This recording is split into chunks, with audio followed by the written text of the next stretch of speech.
All right, let's dive into just one word from the Quran. But this isn't just any word. It's a word you probably think you know, but what if I told you its real meaning could completely change how you see things? That word is deen. So let's do a quick little thought experiment right now.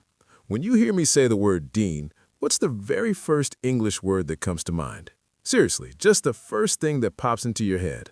Okay, I'm willing to bet most of you thought of the word religion, right? And look, you're not wrong. That is the common translation, but it's kind of like calling the entire ocean wet. It's true, but it misses the vastness, the depth, the whole ecosystem underneath. The Quran's use of deen is telling a much, much bigger story. So, here's our game plan. First, we're going to challenge that whole religion idea. Then we'll look for a clue hiding in the word for debt. Yeah, you heard that right, debt. We'll see how this concept works for kings and for God. And then, here's the kicker. We'll see how every single one of us has a deen. And finally, we'll wrap up with what this all means for you. All right, let's jump right in. We're going to peel back the layers of this familiar word to find something pretty universal hidden inside. You know, one of the coolest tricks to understanding a really deep word in the Quran is to find its linguistic twin, you could say. A word that sounds almost the same because it comes from the same root. And the key to unlocking deen? Well, it's been hiding in plain sight this whole time, inside a word that's actually pretty simple. And believe it or not, that big clue is wrapped up in the idea of a debt. I know, it sounds a little weird, right? How can a simple financial thing reveal something cosmic? Stick with me. You're about to see how. Okay, just listen to these two words. The word we're trying to figure out is deen. Now, the Arabic word for debt is dain. Hear that? Deen, dain. It's so close. And trust me, in Arabic, that is no accident. This is our big clue right here. And what's great is that the Quran itself gives us the blueprint for what a dain, or debt, actually is. This verse right here, it's basically laying it all out. A debt isn't just owing someone money, it's a formal agreement, a contract with a deadline. In other words, it's a system with rules. So, let's break down the parts of that system.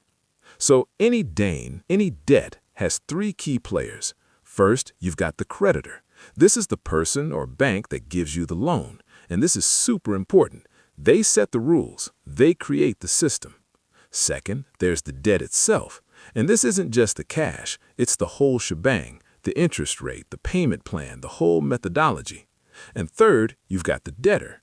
That's the one who takes the loan and agrees to play by the creditor's rules, to follow their system. Okay, so here's the light bulb moment. If a dain, a debt, is a clear, visible system with rules and roles, then deen is just that same exact idea, but blown up to cover a much broader, often invisible system of life. At its core, deen means a system, a methodology, a way of doing things. That's the foundation we were looking for. Okay, that's a nice theory, but does it actually work? Let's put it to the test and see how the Quran itself uses the word deen. A perfect example comes from the story of Prophet Yusuf. You might remember the scene. His brothers are in Egypt, and Yusuf has this clever plan to keep his youngest brother Benjamin with him. The entire plan hinges on something the Quran calls the Deen of the King.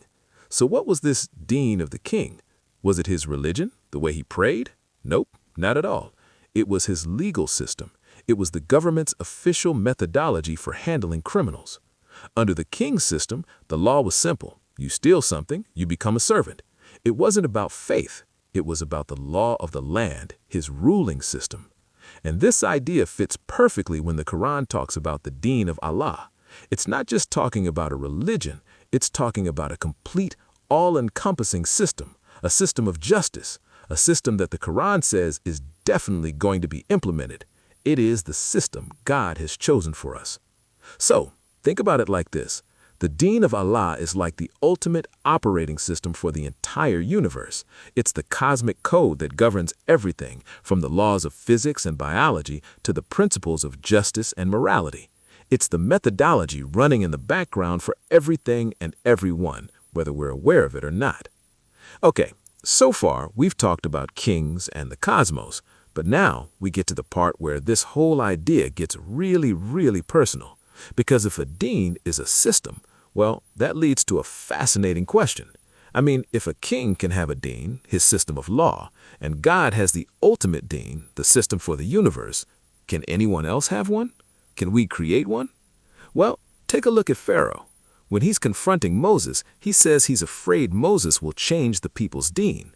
He wasn't talking about their religion.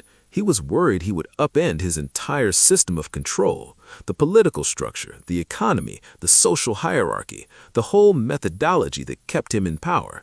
And then you have this powerhouse verse, one of the most well-known in the entire Qur'an, where it just says it flat out, "For you is your deen, and for me is my deen." It's a direct acknowledgement that different people can have and operate by their own distinct systems. And that's the big twist. We all have a deen. Your personal worldview, your ethics, your habits, your core beliefs, that whole bundle is your personal operating system. It's your deen. In a way, you are the creditor who created this system for yourself, and you're also the debtor who lives by its rules every single day. Okay, so what? Why is this so important? Well, realizing that deen means system is more than just a neat language lesson. It actually points to the real purpose of this whole spiritual journey we're on. The Quran asks this incredible, piercing question: do you inform Allah of your deen? Think about what that's asking. It's like, are you seriously trying to lecture God on how the world works based on your tiny, limited system? So often we look at God's perfect system, but we're wearing the glasses of our own personal system.